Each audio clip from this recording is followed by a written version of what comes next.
Good morning. This is Brian. Again, today we're going to talk about the Code Check Complete Edition 2.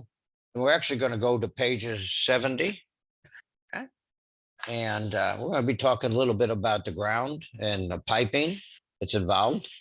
To get situated here if I can. One of the biggest problems I'm trying to figure out is how to work this book. That out just yet. But whenever we're dealing with the page, we're going to be starting out here with trenches and the protection of the piping that's in the trench.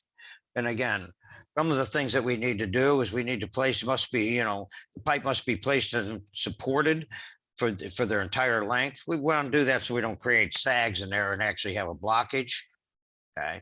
Smooth, self-contained backfill, such as sand, pea gravel, help eliminate the sags and the need for they may cause water to be trapped. I'm worried more about sewage being trapped in there if you got a sewer line and to lead to blockage. Plus, pipes must be protected from sharp rocks and other debris, and backfill is placed. Piping encased in concrete requires protection. Pipes and walls and floors must be protected against damage to fasteners.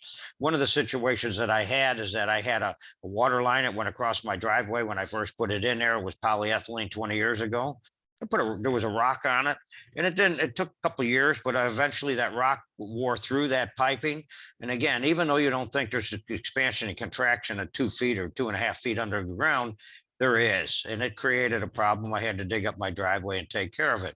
The other problem that you got to be careful of, especially if you're using any kind of copper pipe, is that when copper pipe comes in contact with concrete or any kind of, it will actually, galvanized metal or concrete, it'll actually destroy that copper tubing over a period of years.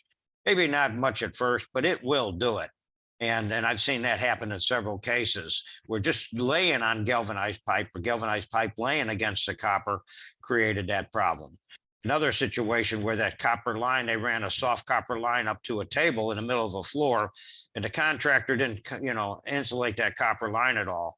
And over a period of years, it started leaking right there at the floor level where that concrete came involved with that copper. We had to chisel all that out and do it.